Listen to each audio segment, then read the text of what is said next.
Okay, everybody, you are here for the State of UX panel. I don't think we're going to use the mic because there's only one, so hopefully if you can't hear in the back, just move up. We'll ask the panelists to speak loudly. So our panelists today are John McRee, who is a UX manager at Edmund Digital, Ashley Carter, who's an experienced designer at Slalom Consulting, Jamie Van Zandt, who is a senior product designer at Thrive Hive. Correct me if I'm wrong, by the way.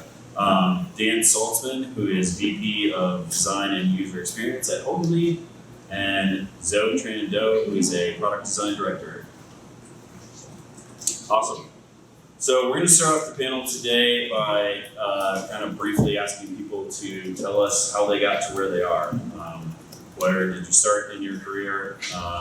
Did you get a degree somewhere and then get your first job? And how did you end up in UX? Do that in like 1 minute. Okay, ready to go. My degree's in sociology, totally unrelated. In 99 or 2000, I started doing multimedia and then moved into web design. I ended up working at a company whose software I absolutely hated. Originally, that focused me, Dan and I worked there, he knows what I'm talking about. And that's where I got really heavily into user experience design. And from there, agencies, effective UI for 5 years, little respite, Universal Mind, director there for 5, freelance consultant. I've just hit my 2-decade mark, and my goal is maybe 1 more decade in this industry before I transfer to my retirement plan of being a high-end mall Santa.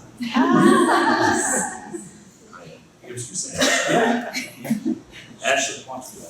Yeah, so I started off studying fine art and art history in college. Didn't even know that graphic design was a viable option until I took a digital illustration class in college. My school didn't have a degree program for that, so I just started teaching myself design principles. After college, I kind of like have run the gamut of experience design, or design in general, starting with like print and branding design, web design. I was a front-end developer for like 6 months. I'm like, and then moved into UX design, and have now been doing that for about 4 years. I got my degree in print design from the university. I wanted to live the madman lifestyle. Started at a small marketing firm doing branding, logos, worked into website design. Then social media became a thing, and I got interested in social media marketing, which translated into an interest in apps. And I was lucky enough to get a job at a small dev shop in Boulder doing UX and UI. And then moved on to strictly UX at Deloitte Digital for about 7 years, and then in the last year we did product. I, like John, have a semi-unrelated degree. I did make up my own way, studio art, computer science, and postmodern communication theory, so I guess that's kind of US. Went into shrink wrap software with John. I actually found some of those documents the other day about this big results. Moved from there directly into agency, and that's where I've been for the last 10 years. I'm Zoe, and I started out in high school tested into a specialized art program for traditional media, painting and sculpting, and then I went to Savannah College of Art and Design, where I took a very wide tract of all type of media, animation, 3D, motion graphics, and found my way in gaming. So I was designing experience for game, but we didn't have a role called experience user.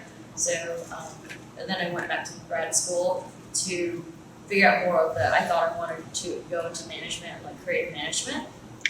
So media studies, and then I ended up in LA working at a lot of design boutique and a corporate and innovation board. At that point, design thinking and research was really big, and it was like a huge buzzword in any corporation, right? Using design thinking for innovation. And then I made my way to Colorado, so working in an agency like Slice of Lime, and then eventually doing research and product design for software companies. So I want to hear from you about what things you've done that were huge mistakes. So is there something you released that was a screw up or something that just went wrong and you learned from? I'll let anybody who wants to take that one up. I'll start.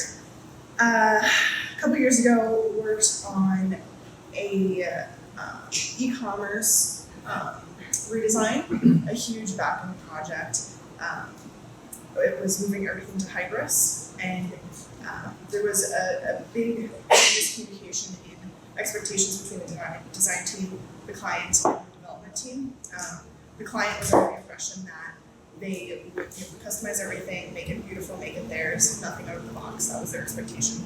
That expectation was set with the design team, so we went all out, made these beautiful, amazing, customized designs.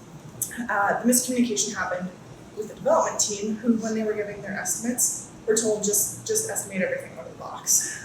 So unfortunately, this was a serious waterfall project, and we were using offshore teams, which isn't always a bad thing, but when there's miscommunication, it is a big issue. So we didn't get into development until design was almost complete, and then this issue surfaced that the expectation was from the development team, and what the client was paying for was it would be out of the box. There was no way they would be able to implement these customized designs. So we rolled off, things got developed eventually, and now it looks terrible. So, failure. I have something similar to that. I was working on a project with another coworker. It was strange because we didn't have a product owner and a dev lead to begin with. It was we were just working designer with client, and it was a big company client, and they promised us millions of dollars down the road if this first initial project was successful. So we kind of like bend the rules for the client. We didn't get dev involved early or even in the conversation. We didn't have like a true product owner that isn't on the client side to help hold the product along, like build a vision. So the big takeaway was always have dev and product owner representation along with, stakeholder and designers. Otherwise, it was just like we were being pulled along by the client, and they hire us for our expertise in product development and research. But because we didn't have a balanced team, we were just being pulled one direction, switch over another, and then there's no dev in the room to tell us whether that is a viable or can we even build that vision. So it was like a lot of buzzword for the project, right? Facial recognition, AI, but no actual dev in the room to back that up. So it was a blue sky project that never went anywhere. It was a struggle throughout the entire project in terms of team dynamics. Yeah, I saw that. I think that anytime that collaboration or misunderstanding happens, things break down.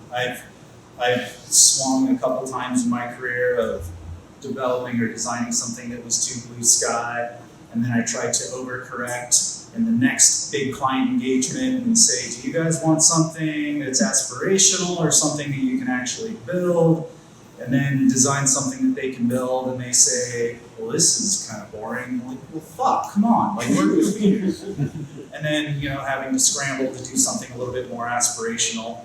But you're right, I think that there's a true pattern that emerges, which is when product and development and design are not working together to define what we're all building, and collaborate in that, shit breaks down. Yeah. So I have something, it's not UX related, but it's more career related. Back in 2014, I was really unsatisfied with my job and just really wanted to move on. And I basically took the first offer that was given to me, even though there were a lot of red flags during the interview process. I ignored them because I'm quoting BoJack Horseman, but it's something like when you're looking through rose-colored glasses, all the red flags just look like flags. So I was just so eager to move into a new position and make more money, even though I just ignored all of these red flags. And granted, that experience, I think, I might not be where I am today without that experience, or it might have taken me longer. But since that experience and just like having a negative experience at that job, now I have learned to like really fully vet every company that I want to work for. And just making sure that interviews aren't just about like, what can I do for you? But it's like, what can you also offer me? And just really make sure that I'm fully vetting what I'm getting into before I just blindly jump in. So that leads us actually perfectly to the next question. Do you guys have any tips as far as like career development? Should people be specialists or generalists? As some of you are more senior and you're like managing people, how do you advocate for people below you and mentorship, like mentoring these people and advancing their careers? What are your tips to them? What are your general tips in UX as far as advancing? I mean, I don't know what the rest of you guys think. I struggle with this because this question comes up a lot, and I don't actually think it's a choice that we get to make. I think you have it inside of you one way or the other, and the journey is really about discovering whether you're a specialist, because I think it's an approach and a way of looking at problem solving. And so you may not be a specialist in the thing you're trying to specialize in at the moment, but it's a mindset. And so I think those of us that are more generalists have a harder time kind of forcing a specialization and vice versa. I would agree with that. If you are coming from like a design school background, especially if you went through a really rigorous design background, you're always going to naturally have a stronger design visualization, whether it starts out there or you understood how the process of product development is laid out, and you have a lot of historical knowledge of how it evolved, because UX, even though it's thought of as this new thing, it's not. It borrows from a lot of different disciplines. So when you come from that background, you have all of that knowledge. So you're going to stand out. You're going to be a little bit different than other candidates that came into the UX world. So you, like you mentioned, you naturally lean towards one or the other. You lean towards really visuals, or you lean towards, very research or academic base. And then for others who came from a different area might have more of like people or softer skills, and then you lean towards more of like being a generalist or being a glue that kind of get all the departments together in the table to talk about things. So that's why it's so important in your career to, when you approach a company, make sure you have a diverse team of all of those different talent. Then you can learn from those people and can decide where you want to push your skill, or where's a gap in your skill. And you have a coworker that have that skill set that you're either lacking or want to push further, so you can work with them and improve.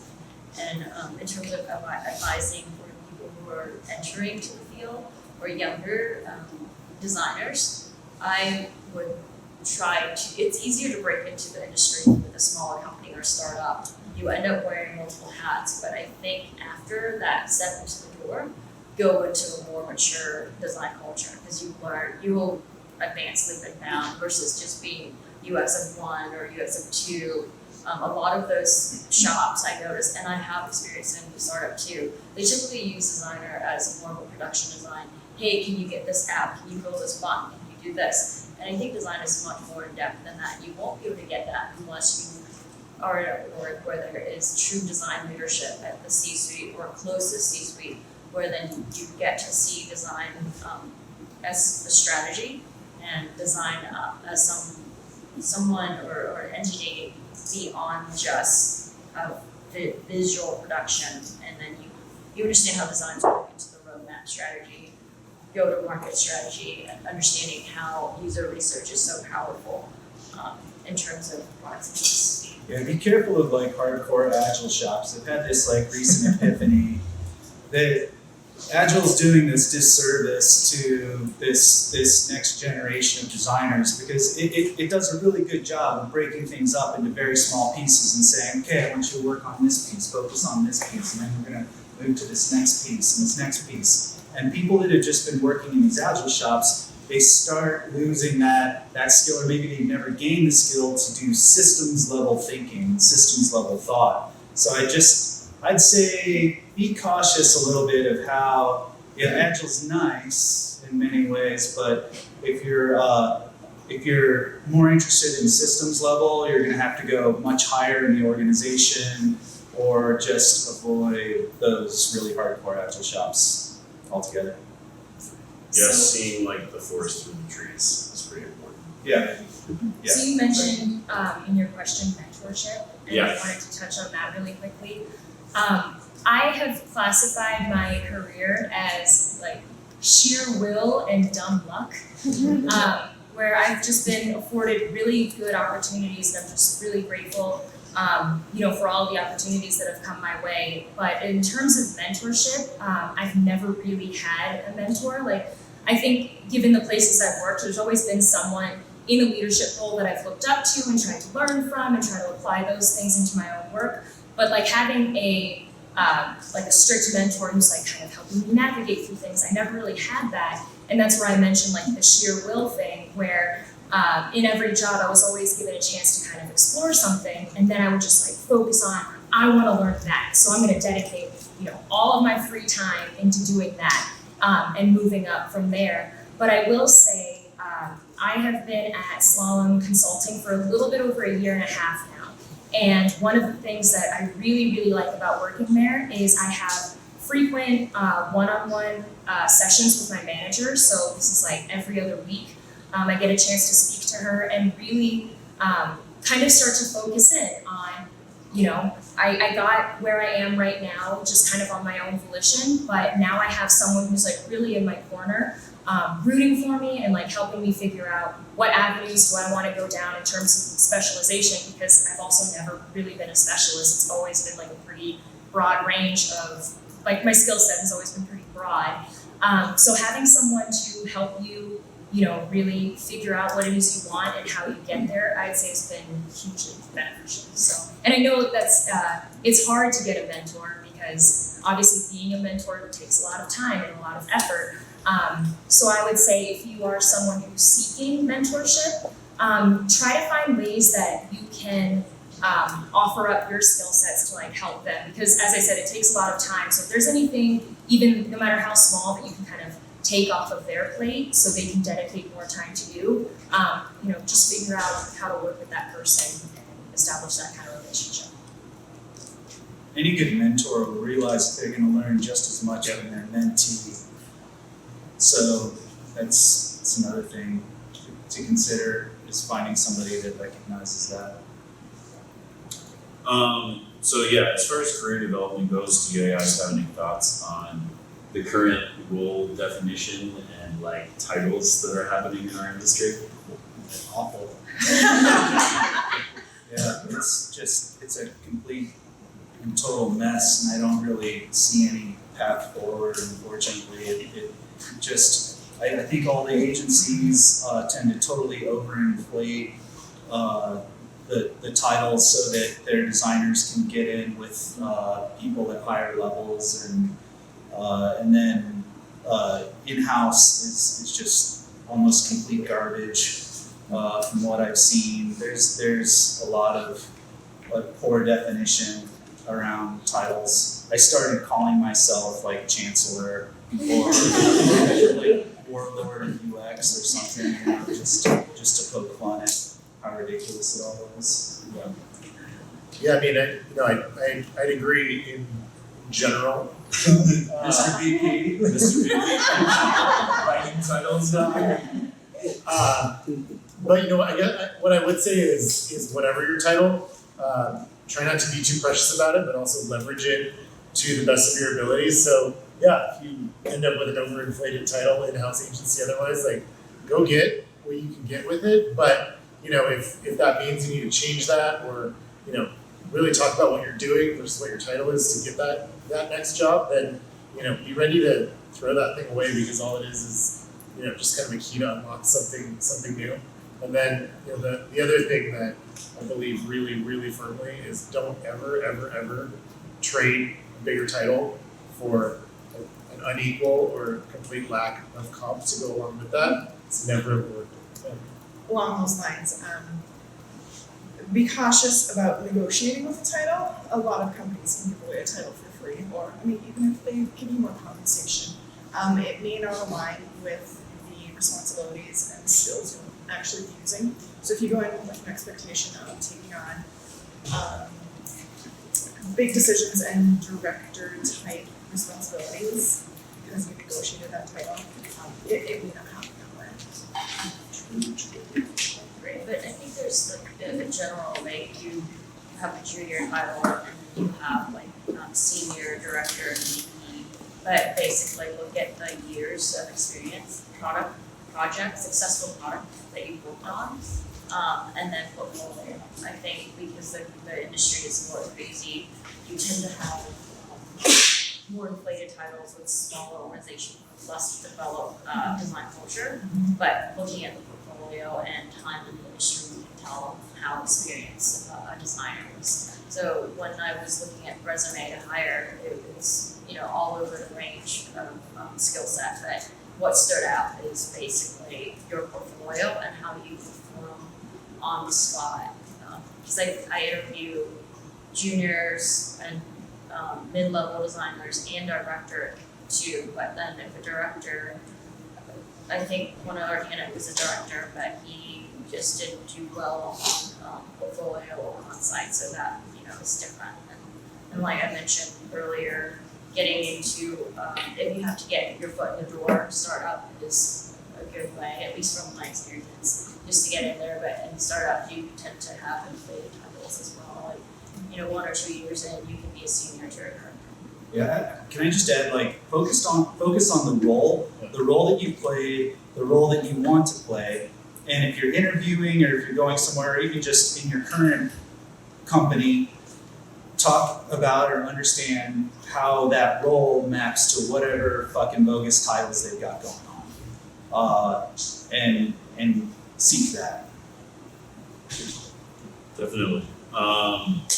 So yeah, as things have advanced here in Denver, like, what do you guys think about what's happening in UX in the Denver market and the explosion of UX here?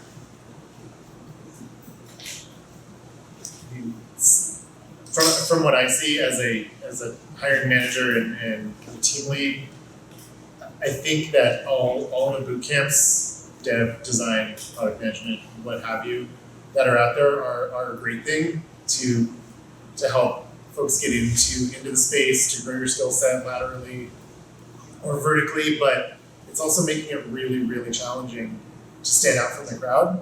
And when 30 people in your cohort are all working from the same resume template or the same 10 next steps to go get a job, you've really got to then go do something that differentiates you from that. Or we're likely to see a third to a half of your cohort for any number of roles that we're interviewing for. So I actually think it makes it more difficult in some ways for candidates, even though access to the education is a little bit easier. So really, I think the roles haven't changed that much from a candidate perspective. You still have to differentiate yourself. It's just now there's a lot more noise to step away from. Yeah, I think it's interesting. A few weeks ago, I was on a panel about pretty much the same subject at General Assembly, and I was on that panel with Seth Bender, who is basically a UX recruiter. And he was talking about how, kind of what John was saying, where there are so many, like there is this big demand for UX designers, but a lot of these listings are for like senior level UX researchers with 5 years of experience and blah, blah, blah, all this stuff. But I think, and someone can correct me if I'm wrong, but like even the title itself, UX researcher, is still relatively new. So to find someone who has like 5 to 7 years of experience doing just that, it doesn't really exist. And so I think that's where, and I guess this is what getting into what John was saying, is to like really, comb through these listings and see like what it is they're actually looking for, because so many things tend to be inflated. So even though I think the job market looks pretty difficult because people are, really vying for all of these people with tons of years of experience, just kind of leveling with the fact that that doesn't really exist now. So it's tough. How many of you have been looking at different types of software and evaluating which one's the better for the last like 4 or 5 years? Oh, look at all the UX researchers.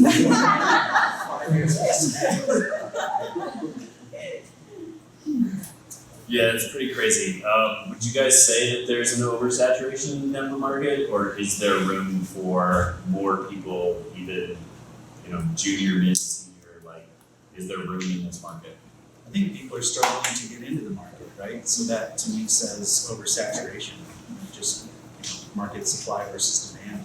I disagree slightly. Wrong. I didn't say that. We're not going there yet. I think there's an oversaturation of quality talent and people that actually care enough to really want to be in, regardless of side of the house. Again, dev, design, product management, etc.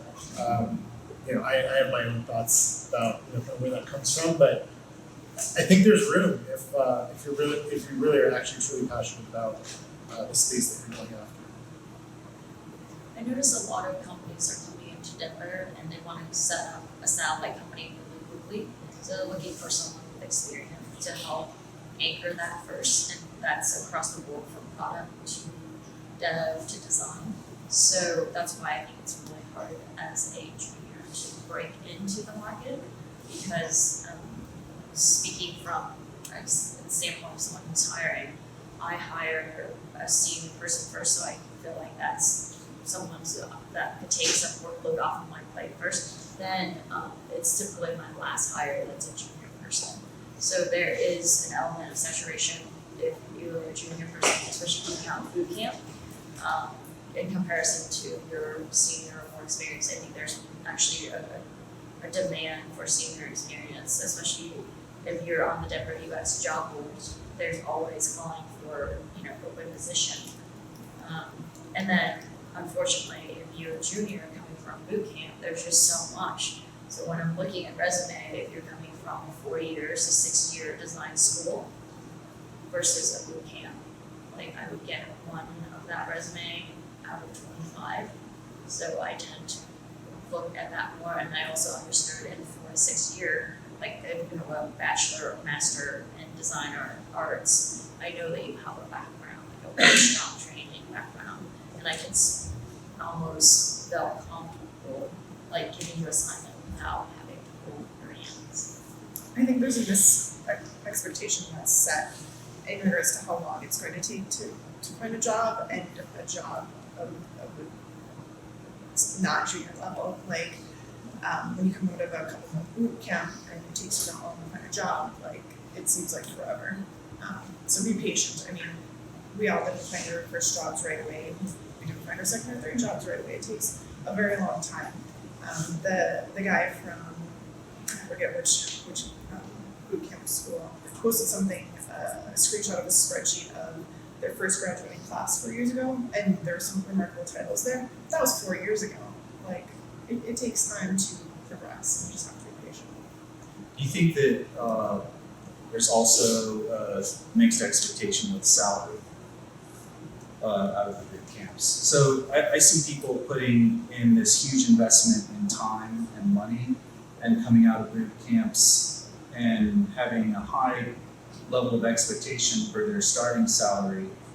And I wonder if that mindset could be switched to just invest a little bit more, right? Don't expect. I'm just riffing. I mean, my personal experience from an agency perspective is that we're the ones up here that are driving those missed or mixed expectations. My experience with folks coming out of boot camps and their first job or career change, etc., we don't have a lot of conversations where we're way off the mark from a comp perspective. It's more when we're hiring in folks from either other agencies laterally or someone's making a move from product to agency. That's where we start to have these conversations where we just have to stop talking for a while until we can kind of get on the same page. So I feel like maybe those of us at this table are a little more responsible for that than we'd like to admit. But that's your chance to make up that salary. Very true.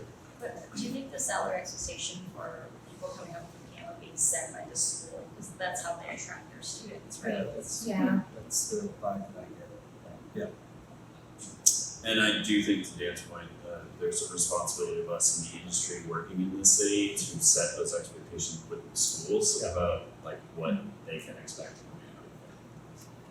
I'm going to switch gears a little bit. So we asked for some questions from some people on Slack. One of the things that was asked was, do any of you people use Adobe XD, and why is there all the hate? Anybody on this panel use Adobe XD? Don't use it. Ever touched it? I've touched it, I but Don't understand the hate, or do? Well, I don't think there's hate, it's just like Sketch is so strong, like everyone on the team use Sketch, the entire industry use Sketch. There's gotta be some tipping point of something amazing happening for us to change. I think we all dabble, like we're all interested in trying Figma, XD, any shiny new things that come up is the last thing we wanna be as a designer or anyone looking at typist to be behind. But it's hard to change a stable like Sketch. Yeah, I mean, I was gonna say, I think you're right, it's totally systems based, it's not actually about the product. The new version of the product is actually great. But if you're gonna move into a shop anywhere, unless you're gonna go fully freelance, or you kind of have the ability to make that decision, it's about the ecosystem that you're moving into. And unfortunately, Adobe's got to play some catch up there. Right, and I feel like when they first released it, it was really sparse. So that's a great way to make sure people never come back. don't you use XD? I used to use XD a lot when it first came out because I found it very quick for like rapid prototyping. I haven't used it solely for a project in a while. Like you're saying, I dabble in different tools. I know shops that are like switching to Framer and like things like that. Like you're saying, Dan, it's an organizational thing. Totally. And unless you have that ability to say like, this is gonna be better for our workflow. The crazy thing is everyone used to just get Adobe licenses, and that was your only choice. And I think the big thing that changed that is Sketch came in and said, hey, why are you paying Adobe like $700, $800 a person when you can just buy a Sketch license for $90? I will also quickly mention that I haven't had a chance to dabble in a whole lot of tools because one of the things about consulting is you get very fast turnaround times, and I'm sure that's true with startups as well. I don't have time to learn a completely new tool. Like I need to just stick with what I'm comfortable in and just like knock things out as fast as I can. So as much as I would love to explore different tools, sometimes it's totally an organizational thing where you're just kind of stuck in your ways and just have to keep moving forward with that. Awesome. Does anyone on the panel have a like UX quirk or like something that drives you nuts when you see it in products or in portfolios? An example I would give is like buttons that have like multiple actions in one button, like save and exit and things like that. Drive me insane. What sort of jargon drives you nuts, actually? Oh, things like on agency websites where they're big, it's like a big, beautiful image, and it's just like the headline is like, "We're big thinkers." What the fuck does that mean? I'm trying to. So recently, I have been focusing a lot of my my passion project is learning more about accessibility and inclusive design, and one of the things that I've learned a lot about is like limiting the use of jargon and just getting straight to the point using simple language is so much more accessible, not just for people with like maybe cognitive disabilities who might not be able to understand that language, but people who don't speak English as a first language, or people in like older users or younger users, or basically everybody is going to have a much better time on your website and going to be able to understand your content a lot better if you get rid of all of those fluffy nonsense words. So that's something that bugs me. We'll turn inward a little bit. For some reason, all of our corporate announcements, town halls, invitations, events, they're images with text in an email, and then there's like a big huge arrow that says click down here. So you can't actually like highlight anything, copy anything, and then you have to scroll down like 3 folds to actually go click whatever the link is. So yeah, no. It's terrible. Yeah, I guess my biggest pet peeve is call to action that isn't like at the point of action. Exactly. Because there's oftentimes you read the content and then you're trying to look for the button is somehow hidden in a panel area down at the bottom of the screen where it's not even visible, so you have to accidentally scroll up. I'm like, oh, that's where that button is. Drives me crazy when autofill is disabled. Like you can't put my contact information. I'm like, I'm trying to do this shortly in a meeting. It's challenging. John? Microsoft. It's okay, buddy. Only 10 more years ago. One day Outlook will go away, I promise. Do you guys have any thoughts on where UX is going in the next 5 to 10 years? Where do you want to see things move? Where do I want them to go? I think that's a harder question. Hopes and dreams. Where I see it going, and hopefully for those of you that are either in programs still or just coming out, they're teaching more and more of this. But I mean, so much of it used to be a couple years ago that we could kind of stop designing basic interfaces, is what we used to say, because Facebook spent X amount of money or Amazon spent X amount of money testing it, so we can just reliably copy some things and move on and do the hard stuff. Well, what we're starting to find is that now the next step's being taken. So much interface design from a development perspective, from an implementation perspective, is being pre-designed. So, I think the future of UX roles and UX design roles is going to be much more strategic, because interaction design at the most basic levels is starting to evaporate. Along those same lines, I hope for better understanding and focus on what KPIs we're trying to achieve with UX design, and tying it all back to the fundamental value and business drivers that whatever we're working on is trying to achieve. And I see a lot of potential for UX to get way up in that shit, right? Can you tell everybody what KPIs? Key performance indicator, essentially, what needle are you trying to move by how much? So I mentioned my recent passion in accessibility, and so one of the things I think about a lot is how it's some crazy number, like there have been a 170% increase in digital accessibility related lawsuits. And to start off, legal reason is a shitty reason to care about building an accessible product. Sometimes it's the only way you can get stakeholders to buy in. It's just if you don't do this, you're gonna get sued. And for some people, money is the only, driving force. But I do love seeing companies like Google integrating accessibility into their products, and just seeing this broad application amongst all users and how it's making things better for everyone. A simple example is increasing contrast ratio in their products, good for low vision users, also good for people using their phones out in bright sunlight. It just helps everybody. So I'm excited to see, now that it's kind of, I think, getting way overdue attention, I'm excited to see more companies adopt those principles, and then just excited to see how that's going to be applied and help everyone in the long run. I think we're going to see UX start to become more mainstream outside of just technology. There's a lot of people getting their background in that, and I think it's going to kind of take the place of what was CX, maybe with a little more foundation in design thinking and research. I don't know exactly how it's going to manifest, but I think it's going to be a role that a lot of companies have in some way. I would agree with that. What excites me is just the underlying thinking of design being transferred over to other industry, like biotech, or in just organizational development or urban development, just using the experience, design experience or the strategy behind that being brought over, getting away from just thinking of experience design as something on the screen, but experience design is anything that is tactile to your experience as a human. I think we have a time for one or two questions from the audience. Does somebody have a question? Go ahead. Does anyone use Envision Studio?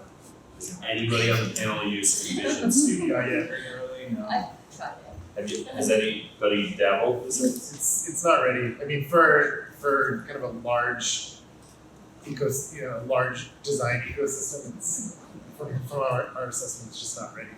I see the vision, but it's not ready. Yeah, we tried. I was on a team where we tried to do a project in it and very quickly reverted because we weren't able to do some basic things that we wanted to do. Anybody else have a question? Question. So thinking, I graduated from the design program, and I feel like I'm a generalist, and so I'm kind of feeling stuck in the weeds. I only graduated a week ago, so I have a little bit more than like a typical firstborn, like ready to go. Yeah. So yeah, like how would you stand out as someone who's a generalist? I feel like I can understand typography and colors, and I understand the history of design, and I know UI design, I know programming, computing, and so I'm just kind of stuck. Like, how do I figure out really where to narrow down and stand out? First of all, congratulations. Second of all, it might be worth thinking about other verticals. Maybe you're interested in primary education or the fashion industry or alternative energies, and get into those. That's a good way to network with people that haven't met all these other new graduates. And if nothing else, that would give you something to be passionate about and think differently about, and give you some connections. Yeah, I think to that point, given how passionately you spoke about those, 8 or 10 things for about 15 seconds, it's clear that you've got a breadth of conversation to have in the design world. So, I think either the good news about perceived saturation in the market is there's a lot of opportunities out there. So either start to look at like Jamie was saying, places or verticals that you might want to work in, but also try to connect with folks either at those places or that are prominent in those verticals, and go have those conversations, because you have a sense that you likely make some good connections with some people who are just from the perspective of being passionate about design. Okay. And an internship will make you stand out from the other candidates too.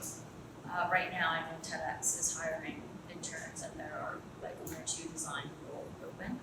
I know it's hard to take an unpaid internship, especially when you're just out of school. But while you're there, like my first couple of years out of school, I worked 16 hours. So my main job, and then outside of my main job, I'm looking for the next, advancement, whether that's working on my portfolio and then making connection and sending it out.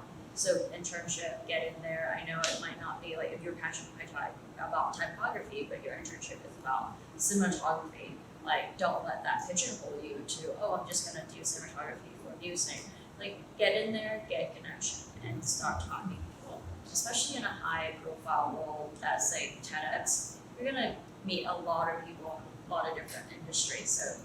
So get in and then think broadly and look for that opportunity. And I would say in terms of just landing your first job is like really work on strengthening your portfolio. Quick background about me is years ago when I was applying to work at Deloitte Digital, because my background was primarily in visual design, my portfolio was basically just screenshots of the final product. And I still see a lot of portfolios that look like that. They just want to show you the final, polished version.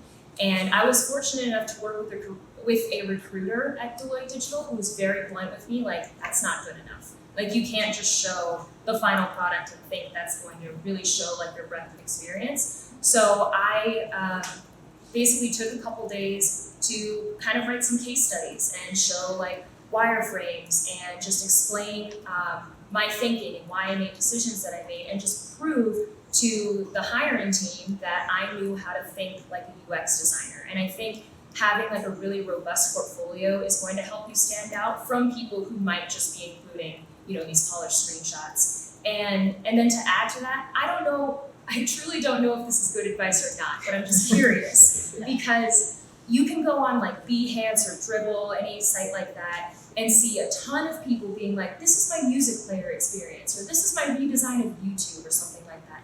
Everyone does that. Why not try to like, you know, going into the verticals that you're interested in, like if you're interested in healthcare or if you're interested in alternative energies, why not design something for that vertical that you're interested in instead of doing these kind of generic music player things that everyone seems to have. So. Yeah, I think it's like I'm thinking of like the Simon Sinek video about the why, the story of the why. And I talked to a lot of junior folks. I asked them like, why are you interested in this career? And it's amazing how few really have a solid answer. So I think hone that message, why you want to do this. So I just want to thank everybody for joining the panel. We'll give you guys some time to walk to other venues, or if you want to have any more questions, feel free to approach us afterwards and talk in the hallway. Thank Thank you. you guys.